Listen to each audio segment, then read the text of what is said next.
Alright, if you can write the expression po sa age problem, as you try to read the problem, that much better kasi you're going to save time. So let's try that one. If father is 3 times as old as his son, so si father now is 3 times as old as his son. Okay? His daughter is 3 years younger than the son. Si daughter daw ay mas bata ng 3 taon. So, ibig sabihin, mas matanda si son, di ba? So, buwasan natin ng 3 taon para balanse sila. And then, the next statement, it says that some, so mag-add tayo dito, of their ages, sino yung there? Ilan ba yung character na pinag-uusapan dito? So, i-check ulit natin si father, si son, at saka si daughter. Meron pa bang iba? Wala na. Usually po yan, isa, dalawa, tatlo. Apat, hindi naman gaano lumalabas yan. Okay? Hanggang tatlo lang usually. Kasi mahirap na pag-apat yung isusolve mo. Okay? So, ibalik ulit tayo dito. If the sum of their ages is 3 years ago was 63, find the present age of the father. So, kukunin ko ngayon yung edad nila 3 years ago. Nung lahat ng tao dito, ng character, di ba? At tatlo ngayon, yun ay si father. Kunin ko yung edad niya 3 years ago. Plus si daughter, yung edad niya 3 years ago. Plus yung si son, kunin ko yung edad niya 3 years ago. Pag inad ko daw yan ay 63. So, simplify ko na lang para mas madali nating makita yung equation. So, combine ko yung similar term, minus 3, minus 6, minus 9. So, matitira dyan is yung father, daughter, at saka son. Yung lahat ng numbers, lilipat sa kabila. Yung letters, may iwan dito. So, that will become 63, 9 yung numbers, if you have to add this one, negative 3, negative 6, negative 9. So, magiging positive 9 dito yan. So, simplifying it further, that will become 72.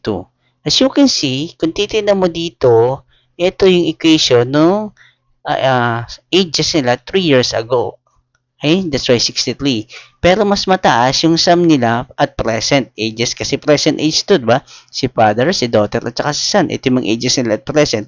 So makikita mo mas mataas dito kasi nagkaedad sila dito as compared doon. Now, how do we solve the value of these variables? Diba? Titignan mo muna kung mayroong direct value. Tapos isa-substitute mo dito sa ibang equation. Pero wala namang may actual value, di ba? Kundi nakalagay yung value niya with respect to the other variable. Just like with father, nakalagay sa son. Yung daughter, nakalagay din is with respect to the son. So, hindi mo pwedeng i-direct substitution. Ngayon, isa-substitute o i-manipulate natin yung dalawang equation. Check muna natin parehas ba sila ng variable. Ito F at saka S. Ito D at saka S. So, hindi sila parehas ng variable just like the one that we solved do sa mga previous video natin. So, hindi din pwedeng isa-substitute mo yan yung number 1 papuntang number 2 or number 2 papuntang 3. Walang mangyayari po dyan. So, balik-balik ka pa, ikot-ikot ka lang dyan. So, wag mo na itry yun. Okay? So, meron ka pang isang option, yung equation 3. Idamay natin sa solution natin. So, ang mangyayari ngayon, i-check mo kung ano yung common na variable sa kanila. Dito may S, dito may S, dito may S din. So, yun yung gagamitin ko na variables para makasolve ako dito. Okay? Ilalagay ko lahat sila with respect to S. Okay? So, ibig sabihin, si father daw is equivalent to 3 times the son plus si daughter is S minus 3 plus si son is equivalent to 72. So, makikita mo isa na lang yung variable natin dito which is yung letter S lahat. Okay? So, i-combine lang natin yung mga S na yan. 3S plus S, 4S, 5S. So, 5S is equivalent to 72. Lipat ko yung kay Peach ay yung constant na 3. Yung number na 3. So, 72 plus 3. So, magiging S is equivalent to 75 divided by 5 here. Lipat sa kabila, division. So, that will become 15. So, ibig sabihin, si son is equivalent sa 15 years old. Pero ang tinatanong is yung edad daw ni father. So, to get the age of the father, aling equation yung gagamitin ko? Pwede ko bang gamitin itong equation 3? Okay? Itong equation number 3 na to. Okay?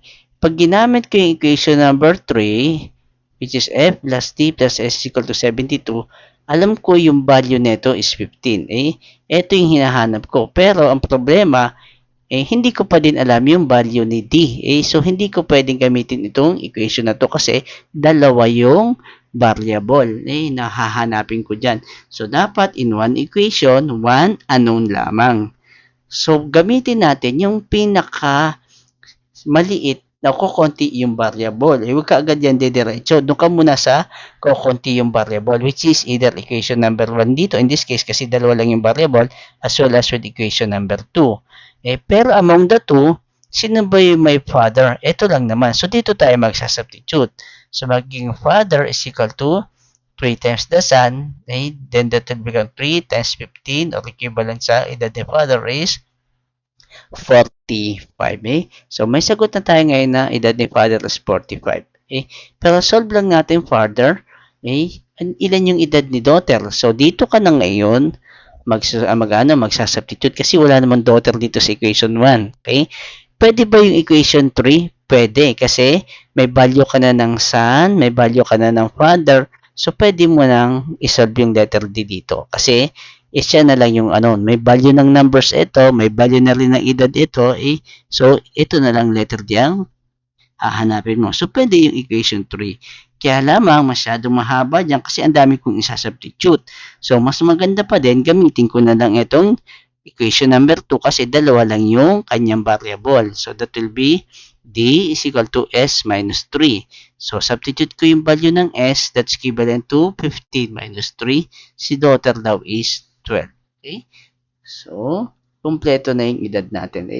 Just for checking na din, ituloy na natin.